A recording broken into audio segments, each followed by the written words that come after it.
Welcome to Seniority Authority, the podcast where I track down experts to answer your questions on aging. I'm your host, Kathleen Toomey. Let's get smarter about growing older.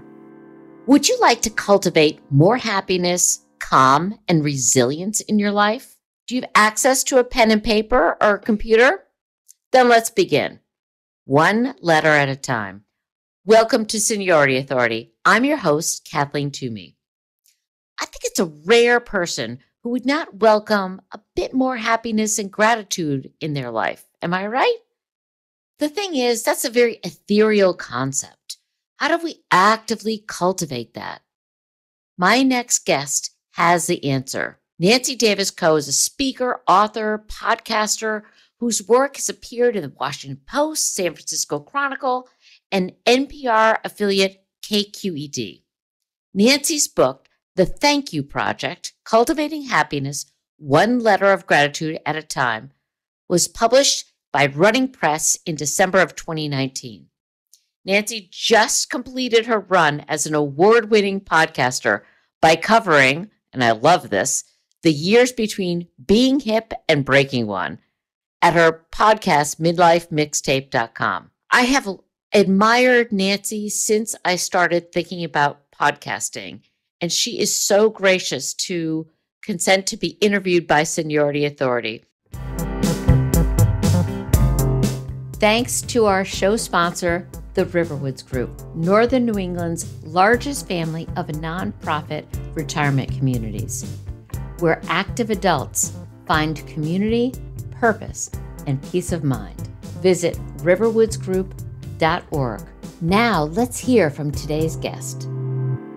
Today, I am so thrilled to have Nancy on the podcast. Thank you so much, Nancy. I'm so excited to be here. And I just had to mute my mic because this is the moment my rescue dog was like, you know what would be fun? I'm going to chew on this toy as loudly as I can. So to your listeners and to your podcast editor, my apologies. We'll try to keep them quiet. Hey, this is the first time I've interviewed a podcast pro, so you are way ahead of the game. And your rescue dog is too. For anyone who hasn't listened to Midlife Mixtape, it's like being in a room with some really smart, fun people and having a conversation. And it's still up. So I would definitely recommend you check that out. And also the more significant thing, which is her book, The Thank You Project, which really can change your life in a positive way. So let's talk a little bit about the book itself and what inspired this book for you, Nancy. Well, Kathleen, thank you so much for having me on Seniority Authority. I'm thrilled to be here. And I love having these kinds of podcast conversations because I think that's the beauty of podcasts is if we do it right, the listeners feel like they're part of this too. And you truly are because, you know, we're all trying to answer questions for one another out there. I think there's an innate sense of curiosity that draws people to podcasting. That's certainly why I got my start with Midlife Mixtape. I just wanted to hear what people thought about midlife. And one of the most formative things that happened to me at midlife is the year I was turning 50. I was aware that was a benchmark birthday. You know, it felt big to me. And I was trying to think of a way that I could mark it to make it different from all the birthdays that had preceded it. And so much was going really well in my life that year. My folks were around, my kids were doing well. My husband and I had been married for decades. And I just thought, you know, I'm really lucky. I'm very fortunate that I have reached 50 years. You know, I've reached a 50-year mark with so many things that are going well. And I think a lot of us take that for granted and don't even notice when that happens. So I thought, okay, this is what I'll do. I'll write a letter once a week through that whole year. I'll do 50 letters, give myself 2 weeks for vacation.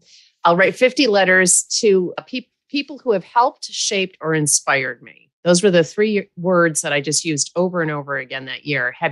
Is this someone who has helped, shaped, or inspired me? And I thought I'll write 1 letter a week. I'll make it 1 page. That's it. That was kind of the set of rules that I started out with. And, you know, the book opens with the fact that partway through that year, my dad died suddenly.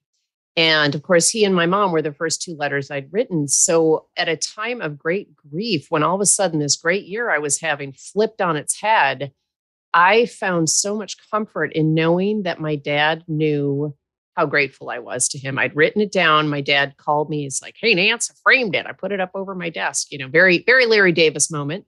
Mhm. And it was such a comfort to me to have that knowledge that not only did my dad read that letter, but he had 6 months with that letter sitting over his desk, and that was maybe the first time where I thought, this is a much bigger practice. This is bringing me a much bigger benefit than I expected. I thought when I started, I was like, I'm just going to say thank you to people and make sure that I've, kind of crossed my T's and dotted my I's in terms of acknowledging the help I've gotten along the way. But it was so much more than that. And by the time I was done with my letters, it had really changed the way I looked at the world around me for the better. It made it easier for me to find positive things, even in dark times. It had strengthened my relationships with people. It had really expanded my definition of helpers in the world around us. Who are the people that are here that show up for us that we may not even notice? And so when I started, and so, I finished my letters in 2017 and I never intended to write a book. That was not anywhere in my thinking. But when that opportunity came to me, I said to the publisher, I want to include a lot of science in this. I want to understand why every single time I finished writing one of my one-page letters, I felt better. Mhm. Physically and mentally, I felt calm. I felt centered. I felt relaxed. And I was like, what the heck is going on? Because I knew every time I wrote a letter, it would happen again. And it did. So the book is a how-to. I mean, it's not a collection of my letters. You guys don't care who I wrote to. You don't probably know them. But if you did, you'd like them. But it's kind of it's a how-to. And then it is, here's categories of people in your own life to whom you may want to write. Because I want, even if people are reading it and don't ever write a letter, I wanted to give them a way to think about the people in their life for whom they were grateful, because even that starts to tap into these brain science benefits of gratitude. And then there is a lot of the brain science in there too, because I found that fascinating. I mean, I had the opportunity to really dive deep, and I hope that I pulled that all together in a way that, was inspiring to people, but hopefully made them laugh too. Oh, I loved it. It made me laugh. It made me cry. I mean, the first opening of the book is just a punch in the gut when you talk about sitting down to write your dad's eulogy and the letter is there framed. And you just think, oh my gosh, what a valuable, incredible thing for you to have done for your dad and for him to have had that opportunity to hear how you felt about how he shaped your life.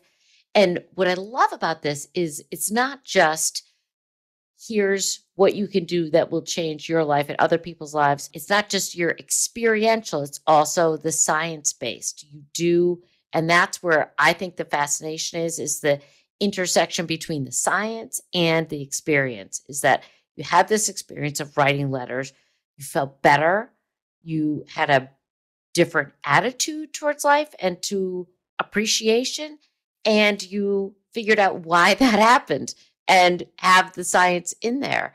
So I think this book is a great how-to guide because it tells you why it makes sense to do this. And also, I think a lot of people would be stumped after their parents or after their spouse or their children, like, who else has shaped my life? And this book is a guide to here's a different way to think about appreciation.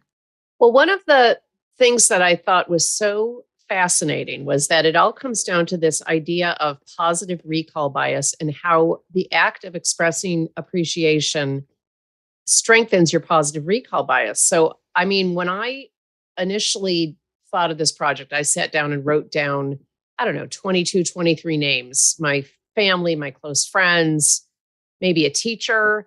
And then I thought, gosh, how am I going to get to 50 names? I don't think I even, know 50 people, but I'm not going to worry about that. And what I learned, what I experienced in writing the letters, and then what I learned through the research is that let me explain first what positive recall bias is. It's a tendency we have to look for good things around us. And we are also all gifted with negative recall bias, which is the opposite of that. It's looking for everything that's bad or dangerous or scary. And that serves a purpose too. That's what initiates our fight or flight mechanism. It keeps us aware and alert when there is a threat coming in.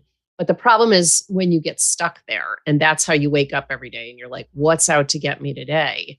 And what researchers have found is that the way to mitigate a strong tendency towards negative recall bias is not by saying to yourself, oh, stop being so negative. Oh, cheer up. It's not like you can't just wish it away. But what you can do is strengthen your positive recall bias. And that acts to kind of dampen the effect of the negative recall bias. So how do you cultivate positive recall bias? Well, maybe you keep a gratitude journal. Maybe you write the gratitude letter. Maybe you just stop when you're starting to feel anxious or scared or nervous and think, what are 3 good things that are happening right now? What are 3 things I can point to in this room that I'm grateful for? And what that does is strengthen the neural pathways toward positive recall bias. It makes your brain more efficient at looking for positive things.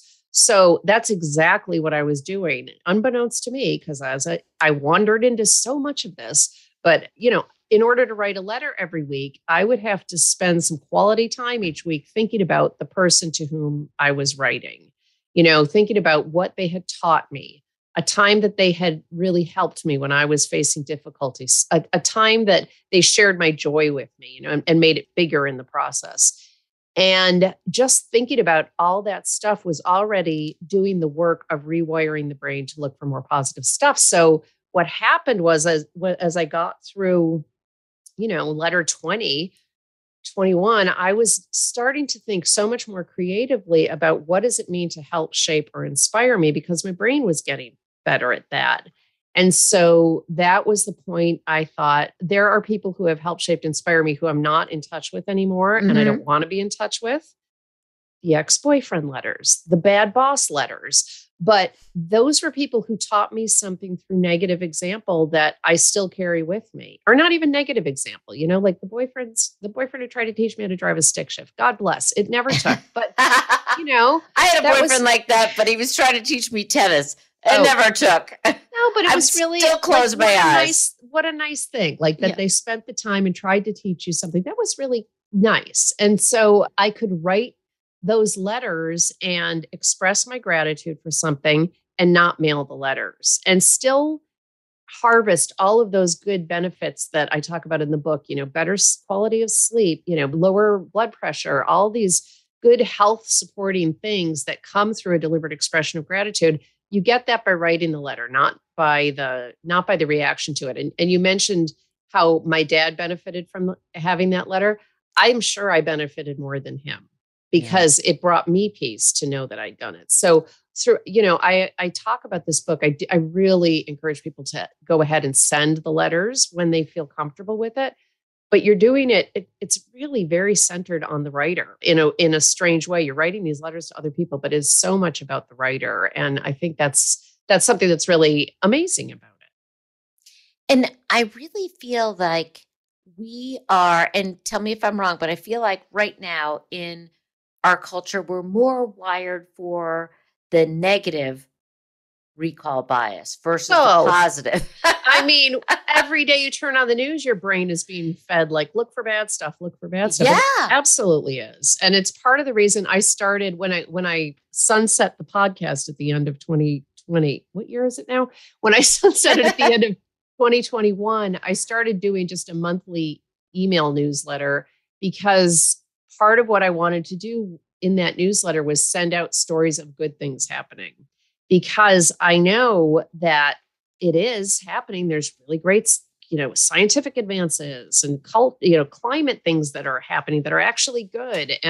But we don't hear about those. And so, the book came out right before the pandemic. It launched December 2019. So what a perfect time for it. I mean, except no book tour, right? Well, I was lucky. I did, the first 3 months after it came out, I got to go on the road a little bit and met face to face with audiences, which was wonderful. And then, I had a trip planned at the end of the 3 months, kind of initial book launch, my husband and I went on that kind of celebratory trip, and we got home from that on March 4th, 2020. Oh my gosh. Thank goodness we took it when we did. But, it was, but the book was out in the world during the pandemic. And I'm actually so glad about that timing. And I did get to continue meeting with readers via Zoom. We did tons of book clubs, and I still, I do organizational development meetings and things like that, which I love. I hope that it was a useful tool at a time when people were physically isolated from one another, to remind readers that it doesn't matter. You're still connected to them. You still have they're still part of your support team. And, this was also something I said a lot in the first 2 years of the pandemic, is put the letter in the mail, because we're all having this existential crisis of who's out there? Who am I connected to? I'm home alone all the time. And to get a letter in the mail that says, you're so important to me, and here are the specific reasons why. Here are the specific ways in which you make my life better. Who doesn't want to get a letter like that in any year, but especially during a pandemic?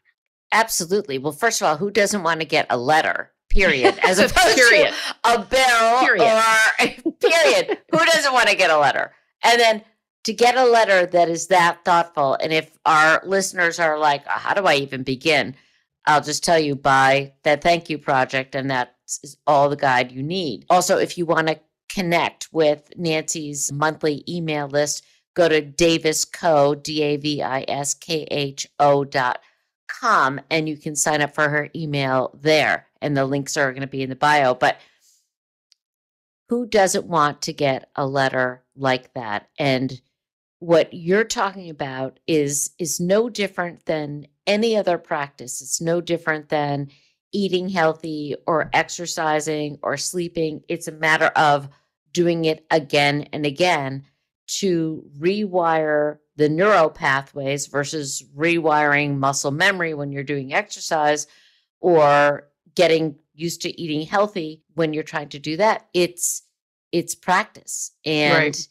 It's, I think also, it's, don't be intimidated. You don't have to commit to writing 50 letters a year, but just start thinking about, I can do this. I can practice gratitude in this very specific way that helps me and other people. I think that's what really attracted me to the book, is that you hear people talking about an attitude of gratitude and, be positive, but here's one way to practically do it. And I say throughout there are no thank you note police. You do not have to do it the same way I do it. And I really tried to offer up my experience in the spirit of, here's a starting point for you. And I talked to a few other people whose stories I include in the book, who had done something similar. There was a woman who wrote 100 thank you letters in 100 days. And that, made my hair stand up on end, because I could not have done that.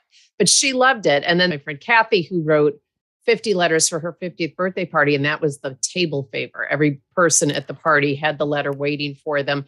Of course, people were weeping throughout her party. So I'm not sure. But I just actually got a note the other day from a reader in, we're in Texas. I want to give her the right town, in Tyler, Texas. Such a nice note from a reader who said that every year in November, she writes 30 letters. She writes one every day in November. And I'm like, ooh, I'm going to put that in my collection of ideas for people to consider. You can do whatever you want. You can do, one letter. Well, actually, I talked to Christine Carter, who's a sociologist with the Greater Good Science Center at Cal Berkeley, who shared some research with me that people who wrote one thank you letter a month and delivered it by hand to the recipient had measurably higher happiness levels for a full month after they did that. So you could argue that me doing it once a week was a little too fast. So I just want listeners to not feel intimidated. Start with one and just see where it takes you. And I will also say to listeners like me who have terrible handwriting, I typed my letters. I can no longer handwrite, 51-page letters would have ended up with me being crippled. So I just typed mine, and that made it easy to keep a copy, because that is one thing I say, although I will be very chill about the shape and form of your thank you project, there is one thing that you must promise me, and that is that you will keep a copy of every letter you write. And the reason is that going back and what I talk about see, say, and savor, and this is the savoring piece of it, going back and rereading what you've written is such a wonderful way to remind yourself when you're having a low day that you're not alone. You're surrounded by people who have cared enough about you in the past to help you out. The book that I eventually compiled of my 50 letters is on my nightstand. I look at it, all the time. It's 4 years now, 5 years since I've written those letters, and I still reread them. And I'm getting ready to write to some of those people again, because my goodness, the pandemic sure gave us a measure of the value of people in our lives and the helpers in our lives. So, there's no reason to stop this practice.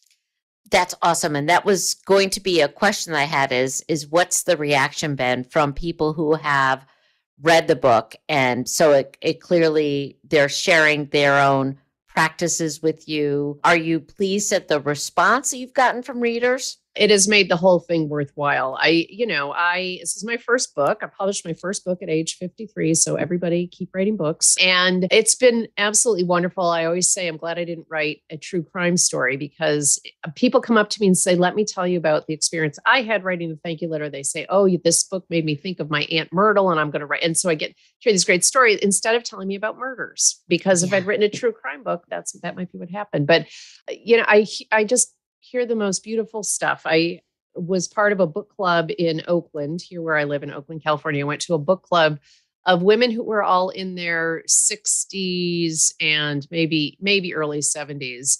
And they'd met when their kids were elementary school kids. So these were ladies who had friendships going back decades. They were super cool.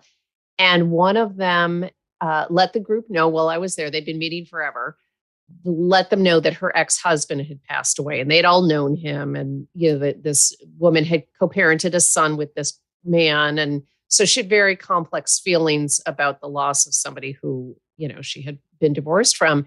And another woman in the book club told me about a month later, she said, she ended up writing a thank you note to her deceased ex-husband and sending it to all of us in the book club so we could share kind of that memory and that tribute to him. And I'm getting goosebumps right now, because, oh my gosh, what a wonderful way to take this idea of acknowledging the role people have played in your life, even when it's complicated, and capturing that. And it's just, the complexity of the human experience, man. It's hard to embrace enough, I mean, we're all flawed people. We need help. And to acknowledge the help we've been given is really a beautiful thing.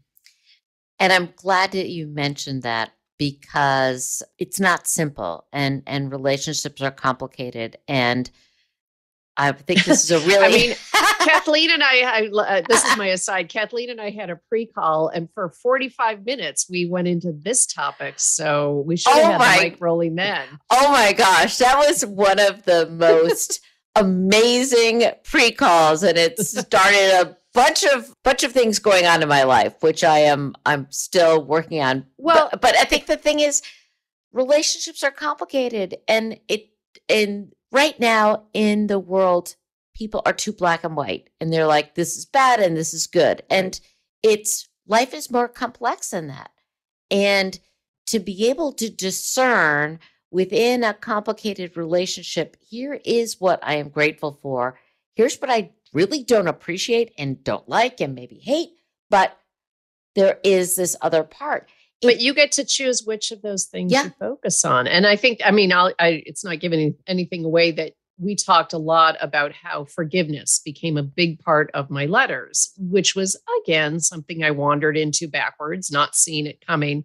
And even when I wrote the book, funny enough, my best friend read an early draft, and she said, you didn't even mention the word forgiveness once, but I know how big that was to you. And I'm like, oh my gosh, you're right. I don't think I'd put a name to it, but it absolutely was part of it. And what happened, the way it manifested, was that sometimes I would sit down to write a thank you letter to someone, and I would have spent the whole week thinking about the relationship and how they had, what they had done for me. And I don't think any relationship is 100% perfect. People fall short. People make mistakes. And oftentimes at the end of that week of kind of gathering the material that I would want to include in the letter, I would look at that other stuff that I'd held on to, the negative stuff, and I would be like, what on earth was I still even why was I thinking of that? That's such a minor part of the entirety of my relationship with this person. I can let that go. In other cases, I would think about the other person and I would think, I could have been a better friend to that person. They have done so much for me. Have I done enough for them? So I think it was a helpful way of making me step up a little bit in my relationships to make me think, okay, I'm going to try to do better. And the example I include in the book, and it's kind of funny, but it's illustrative. So I have an older brother and sister. My sister was off at college. My brother was a senior in high school. I was a freshman. And we didn't get along. We were teenage siblings who did not get along very well. And he was a big guy physically. He was a football player. And so my parents worked, we're latchkey kids, it's the 80s, we're home alone. And he went down in the basement to get a pop, which is what you call it in upstate New York. And I locked him in the basement and left the house. And I knew my parents were getting home for 2 hours. He was like, and he was yelling, get back here. And I was like, I don't know why I did that, but I did. And so, fast forward 30 years, 40 years, my brother and I are close as can be. I would be lost without him. And I sat down to write his letter and I was like, you know what? I got to apologize for that basement because I was a punk. I was a 14-year-old punk. And so his letter starts with like, first of all, that was uncalled for. I should not have locked you in the basement. I'm not even sure he remembered it, but as soon as I wrote it, I felt better because I had taken responsibility for it. So that was kind of that piece of it. So it was a pretty profound, the other story that I like sharing is more along the lines of the first example where, I'd gotten pretty far along in my letters and it occurred to me that there was a person I wanted to thank who I had not talked to in 30 years, a close friend from high school who I had not been in touch with. And that was at his behest. I had reached out to him many times over the years and he just didn't want to be in contact. And I was so hurt by that over the decades from high school because I couldn't figure out what I'd done wrong. And this was somebody who had been a very close friend. And I resented him. I spent so much time feeling really slighted and feeling like, what did I do wrong? And I'd spent a lot of energy on that. But in writing my letters and strengthening my positive recall bias, I was like, wait, help shaped inspired. Oh, this guy definitely did those things for me while we were still in high school. He was a very supportive friend. Just I could think of individual things he had said to me that I'd carried with me in my life. And so I sat down and wrote his gratitude letter. And in the process, that was one where I was like, you know what? He has not been a friend for a long, long time, but it doesn't matter. I have plenty of friends now. When I needed a friend in high school, he was absolutely a rock for me. And I'm very grateful for that. So I write the letter. I'm not sending it to him. I don't even, I'm not in touch with him. Like 3 weeks later, he reached out on social media and to connect with me. And I am sure that if I had not gone through the process of really thinking deeply about the positives of our relationship, the role I played, I wasn't a great friend to him. I could have done better. I'm not sure I would have been happy to hear from him, but as it was, I was just thrilled. And now we text all the time. Like I have a million pictures of his puppy on my phone. So it's been one of the wonderful things of being in my 50s is that friendship found a way forward again after a 30-year pause. And I know it was the gratitude letter that made that possible. And I love that because we all live in our own heads, right? So right. We're all living in the stories that we are telling ourselves and that don't necessarily have any connection to reality or what our friends are thinking. If you're getting smarter, help us reach more minds. Leave us a rating and review on Apple Podcasts. Tell your friends to follow us on social or subscribe to our newsletter at seniorityauthority.org. And I want to talk about age for a minute because it's Seniority Authority, because you started this practice when you're 50. Mm-hmm. And because people have really weird concepts about age. And how significant is it that you started in your 50s and when you turned 50? And did that threshold birthday stir some things up for you that you decided you wanted to do this? And how do you feel now that you've changed, that you've written all these letters? It feels to me like it's opened up more in your life by doing this? Such an interesting, difficult question. Mm-hmm. So I feel like, think about how I answered as the dog races in with the new toy. And now Kathleen can see him behind me. I can't see the dog, but just I can the see wagging tail. The hot pink toy. So it's a very happy dog. I think, first of all, it gave me a really stable base from which to evaluate what I wanted to do next. So, and just a little background, I have a corporate job. I work, in my day job is in content licensing, but I've always been lucky enough to have jobs where I had some time left to do creative work, whether it was writing, podcasting. And so I think writing those letters really gave me this kind of sense of stability to be able to try new things. First, it was writing the book. Well, actually, first it was launching the podcast, because that started in 2017. What inspired the podcast? Oh, the podcast was inspired because I wrote an essay. So I had been thinking about, I'd always talked about writing a book about my midlife music crisis, I called it. So I'm somebody who has started, you can see that I've got a big, gigantic cassette tape on my wall here because I'm a Gen Xer. I started going to concerts as a 14-year-old and I just never stopped. And when I was in my mid 40s, which now seems like such a baby, in my mid 40s, I was on my way into a concert and the bouncer stopped and said, "Are you just here to drop your kids off?" And I was like, what? And so I wrote eventually a whole memoir about trying to find midlife appropriate music, which obviously the answer was just keep going to whatever shows you want to go to. And that was what my publisher kept saying to me, like, that book's not going to sell. All you needed to do was what you were already doing. Or my agent kept telling me that, and my agent was right. So I put the book away and I ended up boiling the whole thing down into an essay that went a little bit viral, that a lot of Gen X women related to. And it was all about this idea that, we're not having this terrible midlife necessarily. There's hard things in midlife for sure. But, a lot of us are doing new things and trying new things. And that was the conversation I wanted to have. I wanted to make it, I had been interested in podcasting, and I thought I'll just invite people on who I see doing cool stuff at midlife. And we'll talk about what's great about being in your 40s and 50s and acknowledge the hard stuff too, of course, but let's not make it, and I guess I never thought about this, but it's a little bit like the positive recall bias story. Absolutely. It's like, here are some cool people doing cool things at midlife. So there were 100 plus episodes, and I would just reach out to every kind of person I could think of who was different from me going through midlife, because I know what my story is. So I had musicians, I had scientists, I had authors, just a really fascinating group of people. And yeah, so that was the conversations I think were meant to kind of remind, I hope millennials listen to it, honestly, because if they're scared of getting to midlife, they shouldn't be. They should be prepared, but there's a lot that opens up for you. And I think that, as coming back to how the letters helped me kind of navigate through my 50s, since the book came out, the podcast ran its full run. I kind of got to a point where I felt like we'd hit all the high notes that we were going to hit, and it was ready to try something new. And I'm now in a relatively fallow period. And this is very different for me. I've never in my life kind of said, you know what, I'm just going to sit back and see what the next thing is.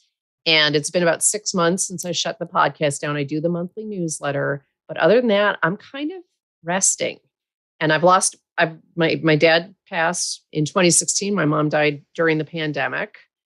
There's been a lot of, I have adult kids who have suffered some hardships, as everyone's adult kids have during the pandemic. And it felt like it was the right time to just put on the brakes and rest up. And I don't know what's next. And that has never been the case in my life, but I'm not scared about it. And maybe that's what the letters did for me. I know that whatever comes my way, there are people who are going to help me. And even if the thing that comes my way is nothing for a little while, I am surrounded by people who keep telling me it's okay. You're all right. Like it's appropriate for you to be in a quiet mode right now. And it's not an easy thing to do in our society, to take rest. It absolutely isn't. And I just have to say how much I admire you because you have set aside time for creative endeavors and you have jumped into things you knew nothing about.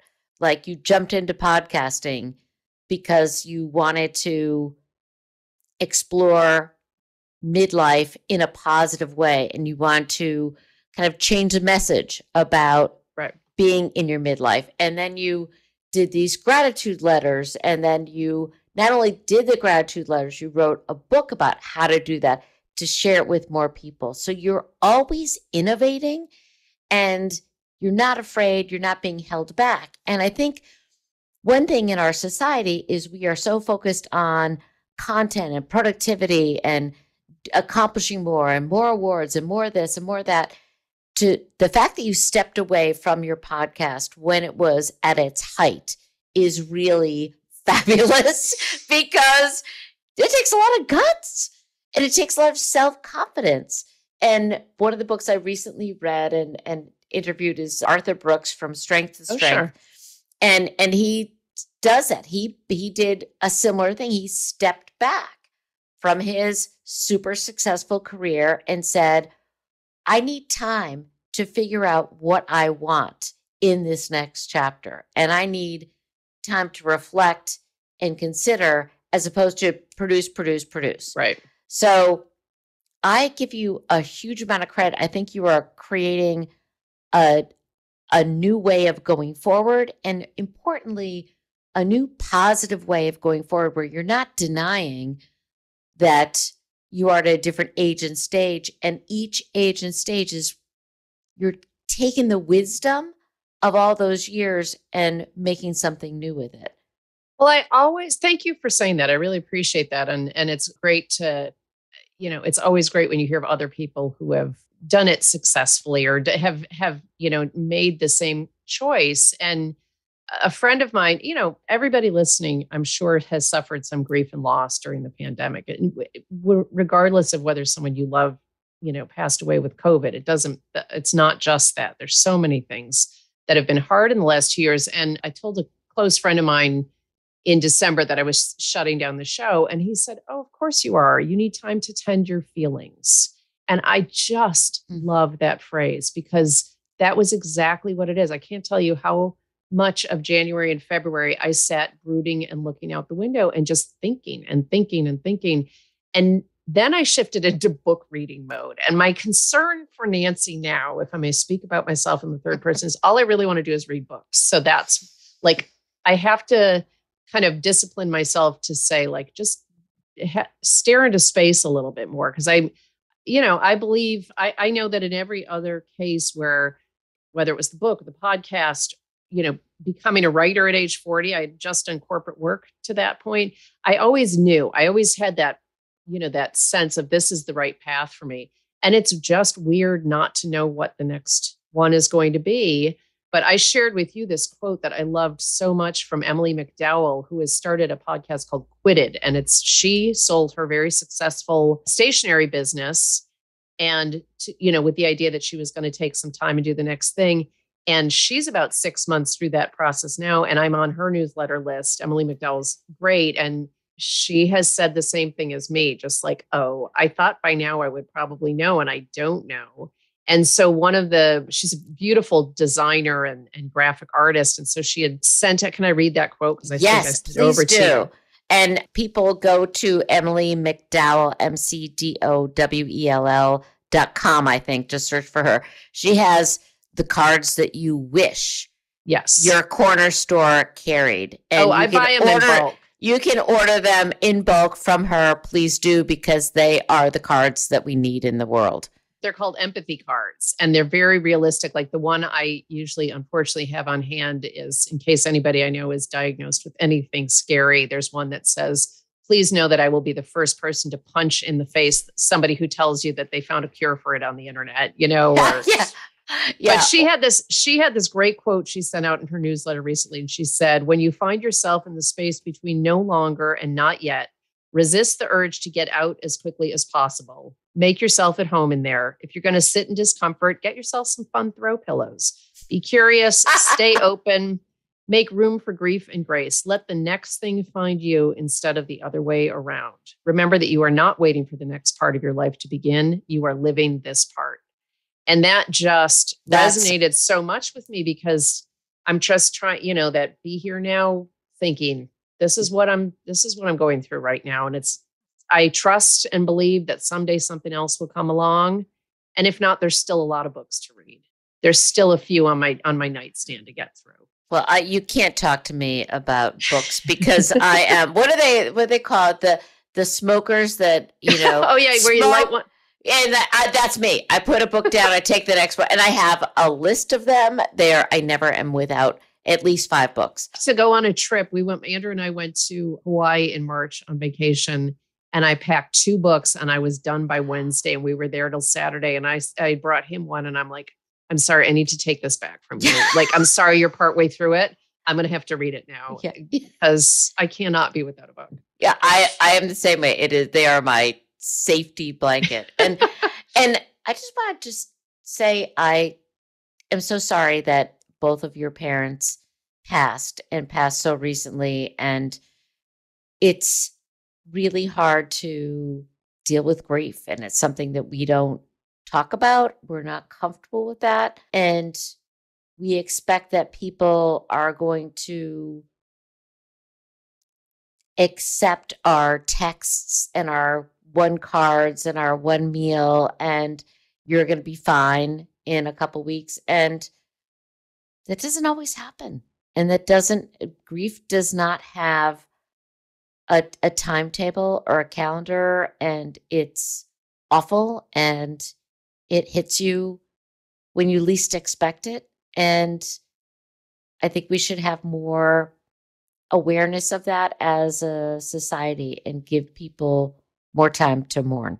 Well, thank you for giving me the opportunity to shout out a podcast that is launching actually next week. My friend Taya Dunn Johnson, who was a guest on my podcast, has a podcast starting next week called I Can't Imagine. And it's all about grief and the death process. And Taya was a guest on my show because she decided, this was the craziest story. I can't remember what episode it was. It was a relatively recent one, but look it up. She's studying to become a thanatologist, which is someone who studies the science, not the science of death, like from the medical standpoint, but how we as a society process it, how we grieve, how we, support one another. And she was widowed at a very young age and learned, unfortunately, through experience, what was helpful, what wasn't helpful. And she's now making it her life's work to, particularly through a race-based lens, because she's Black, and the Black community grieves and has different rituals necessary. They aren't necessarily the same as what gets covered in the media. It's really fascinating stuff. And so she started a podcast, and it comes out next week. I've heard early episodes. It's great. And what I love is the tagline, because talking about death won't kill you.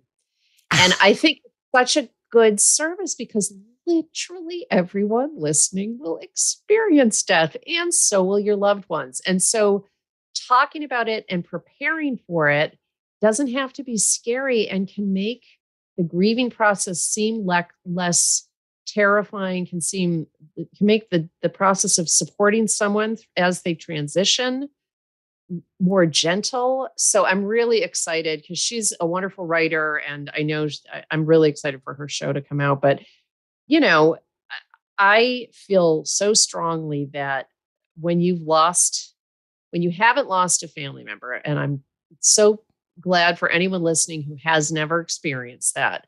But once you have, I think you get smarter about how to support other people. I think going through it, you realize, the kinds of tangible help that makes a difference. One thing that I learned from Taya, she said, if someone dies, set a reminder in your calendar for a month out, 3 months out, and 6 months out to their loved one to say, hey, I'm thinking of you today. Because you're right. After the first months, the cards are in the mail, it's over. That's it. But that person who was left behind is thinking about them all the time, or is thinking about them it comes up. And so for someone to say, hey, I was just thinking about your dad today. I remember when he used to do this when we were kids, or my high school friends, I have a couple of high school friends who still do that. We do it for one another. And it's a really wonderful, I treasure those memories that my friends have of my parents because they're invaluable. And it comes at a time when your parents were at their peak and they were acting as your parents, and it's not who they were at the end of their lives. It's who they were striving to be. Exactly. That's awesome. Thank you. I will check out I Can't Imagine that podcast, and I'll probably reach out and invite her to be on. Oh, she's amazing. She's really great. The whole thing started because she was widowed. Her husband died very suddenly when they were in their 30s, and Facebook was really big. Everybody was on. It was like it had just really caught fire, and people started posting on Facebook about her husband's death before she'd had a chance to notify some of his family. And so she wrote this essay that was like, okay, we're in this brave new world. You need to behave. And it's a really important essay because she says, like, if you're not in the inner circle, it's not your job to communicate because that just makes everything worse. And in fact, something very similar happened when my mom died, where somebody told my kids before I had the chance to. Oh my God. It was well intentioned. Not okay. Well, it was well intentioned. It was horrible for me that day. And then it got worse. So, people, I think, are eager to show they're supportive, but you have to take a step back and say, am I really helping? Like, why am I doing this? Why is it important to me to be the first person out of the gate to express the condolences? Yeah. And I think that is really important in this world of social media. My niece just got married, and I posted no photos. It's not my wedding. It's not my news to share. She's not posting them. So I'm just, not everything has to be public. That's right. There's really no prize. important. There is no prize for being the first. I have a friend, and this is different because it's only celebrity deaths, but she always is the first one to tell me when a celebrity has died. And I'm like, what kind of alerts do you have set up that you have to be the angel of death for me? And I've said to her, like, no more. I don't want to hear. I'm in California. You're in Texas. There's a time difference. I don't want to wake up to these texts. Yeah, I know. That's terrible. I'm sorry, so-and-so died. I'm not friends with them. Like, oh my gosh, please don't fill my text box with deaths I don't even care about. Death notices from movie stars that I didn't even know were still alive. I still don't want to hear it. I know. I could talk to you all day long. And obviously. Well, we could do a follow-up. We could do, I think we need to do a follow-up. If you listeners like me love Nancy and want to stay in touch with her, go to daviskho.com and sign up for her email list. But I have a fast 5 lightning round. Okay. We got to know you. Now I want our listeners to get to know you a little bit more. What is your guilty pleasure? Hot seat moment. Oh my God. I know. Organic chipper dippers from Trader Joe's. Oh, have you bought those? They're like gourmet Fritos, and I open the bag and then I close and throw away the empty bag. I cannot stop once those are open. It's not good. All right. It's on my Trader Joe's list. Okay. Oh my. What's your favorite healthy practice? Hiking. I live in Oakland near the Oakland Hills. I'm so lucky to be able to go out the door and hit like 2 or 3 different really great trails. So I hike a lot, and my husband and I take big hiking trips. That's kind of our fun adventure thing. So that's awesome. Yeah. What is guaranteed to make you laugh? Oh, an Instagram account called Eggs Tyrone. Okay. I'm putting that down. I just was looking at it again this morning. He finds videos of people dancing in different cultures and just like all different dance videos. And then he sets it to different music from what they were originally dancing to. And he is brilliant at matching it up to like hardcore rap. Or whatever. It's so funny. So it's like ballroom dancing set to hardcore rap. Exactly. Or there's one of 2 Chinese toddlers doing like a dance contest, and he's got it set to Slick Rick Bedtime Story, it's brilliant. This guy is so good at finding the right music. So, and music. So I trust you. I trust you on this. All right, this one should be easy. What's the last book you loved? This is not a book about Benedict Cumberbatch by Tabitha Carvan. It's brand new. It just came out, and she's an Australian writer. It is not a book about Benedict Cumberbatch, although he figures quite heavily into it. It's about being at midlife and finding something to love and claiming that thing and not apologizing for having interests and passions. And if you are a woman at midlife, especially, this book will crack you up, but also you're going to be inspired by Tabitha's writing. I read it. We flew to New Jersey in May to visit my mother-in-law, and I started it on the flight in San Francisco, and I finished it as we landed. I never stopped reading it the whole way through. It was fabulous. Okay. Now I'm not a Benedict Cumberbatch fan. I don't think about Benedict Cumberbatch, so you don't have to be a fan. I really am very agnostic about that person. I love the title. That's awesome. I have not heard about that book, but it sounds perfect, and I am a fan. You love it. Favorite escape. Last one. What is your favorite escape? Like vacation place? Yeah. Oh, that's easy. Family camp. So up in the Adirondack Mountains in upstate, way upstate New York, my family started going to Y Camp the last week of the summer. They rent out the cabins to families, and we started going there in 1968. And continue to this day to, my siblings drive from Rochester. I fly with my family cross country, and it is beautiful, beautiful. And it's the same families for decades. And it's a place like nothing else. So we'll be going again this year. We always go. That's fabulous. Yeah. Thank you so much. This has been fantastic, Nancy. I'm so excited. I've waited a long time to have you on the podcast, and you're like up to almost 40 episodes now. Yeah, you've been rolling along. It's rolling amazing. along and learning as I go. That's the way to do it. That's the way. And if you have Taya come on your show, you're going to tell her that too, because now you're the experienced podcaster and she's jumping in. So let's keep it going. Absolutely. We'll pass that podcast magic. That's our show for today. If you enjoyed it, please tell your friends about it so we can reach more minds. Give us a rating and review on Apple Podcast and send me your questions on aging. Until next time, enjoy the chance to get smarter about growing older.